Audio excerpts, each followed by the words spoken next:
welcome to the Daily Journal's Prep Focus on Football. I'm your host, Tim Aaron, senior sports writer. Across from me, the man, the myth, the legend, the authority on high school football in the state of Illinois, Steve Soucy. It's week 8, and before we look to week 8, let's look back at week 7.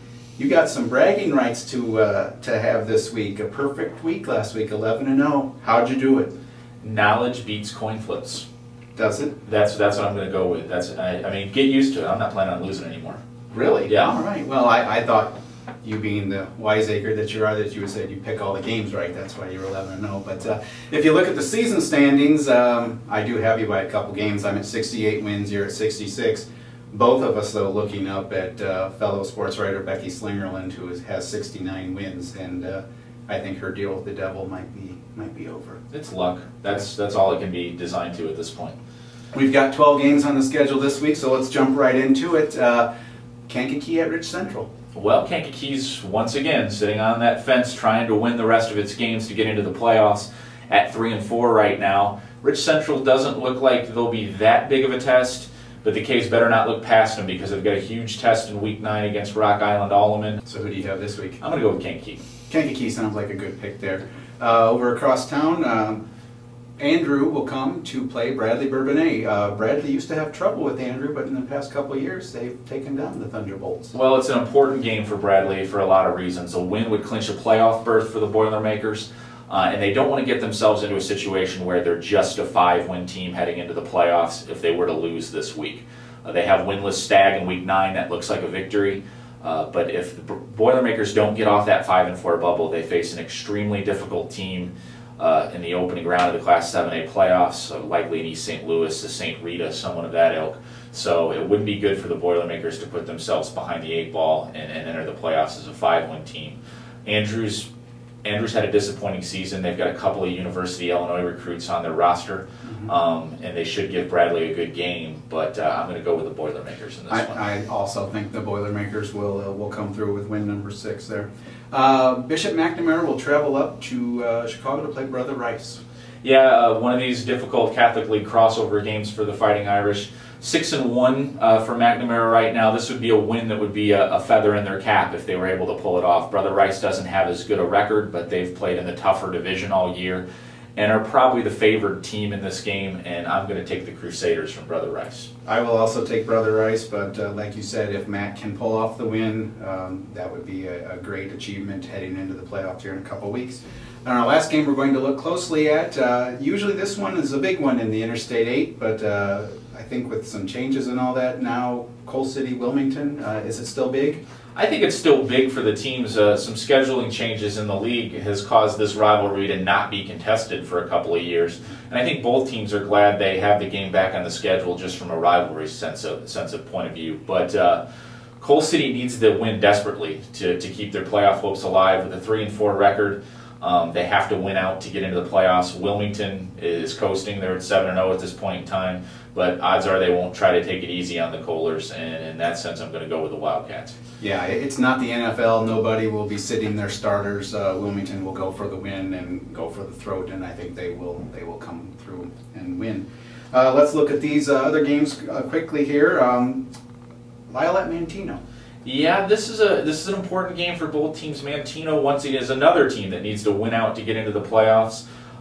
Josh Seamer went over 1,000 yards this week, but dislocated his thumb in their last game, so he can't really catch a break. He's already broken his hand this season.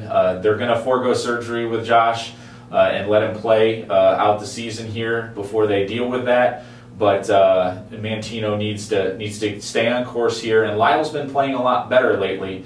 But I think Manteno has just a little bit more talent than Lisle does, and I'm going to go with Manteno. Manteno sounds like the good pick. Westmont at Herscher? Herscher is looking to run the table here and finish the season 8-1, and I don't think Westmont will put up much of a challenge. Likewise, I will take the Tigers. Piatone at Dwight.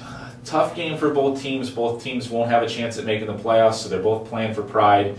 I'm going to go with Piatone, but it wouldn't surprise me if Dwight won the game either. I think it'll be close. I think it'll be close too, but Kevin Green and his Blue Devils win out. Reed Custer at Plano. Another situation where both teams don't have a chance of making the playoffs. Plano has been up and down, but I'm going to go with the Reapers in this one. I will also take the Reapers. We're kind of mocking each other here. I don't know what's going on this week. Moments at Paxton, or PBL as they like to be known. Moments is really on a roll right now, and Paxton suffered some really bad injuries, have been forced to go to a freshman quarterback. Moments should probably roll in this one. I will also take the Moments Redskins, probably the biggest surprise in our area this year. Rivalry game, and the old Watseka boy here remembers these games well. Watseka at Central. Yeah, it's been a situation where Watseka is just not probably up at the level where Central is right now, and Central's just trying to keep its focus, avoid getting anyone hurt, and put themselves in a position to play deep in the Class 2A playoffs. I'm going to have to go against your alma mater here, and I'm pretty sure that it probably will be by a comfortable margin for the Comets. I likewise will take Central, and once again, please no hate mail.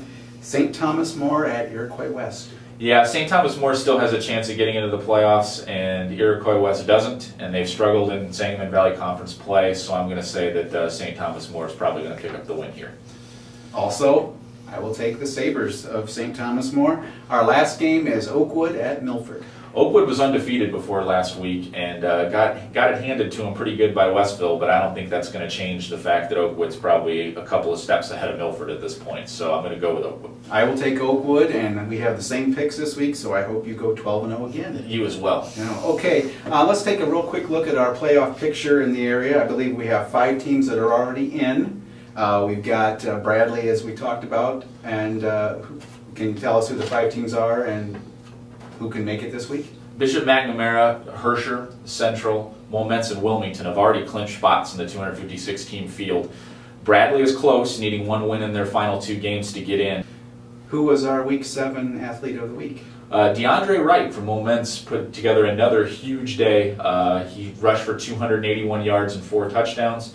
And established a second school record this year. Earlier this year, he had a single-season receiving record. This time, it was a single-season or single-game rushing record. So he ran for 281. That easily eclipsed the 1999 record of David Roundtree. Wow, thanks. So he's probably deserving of that award.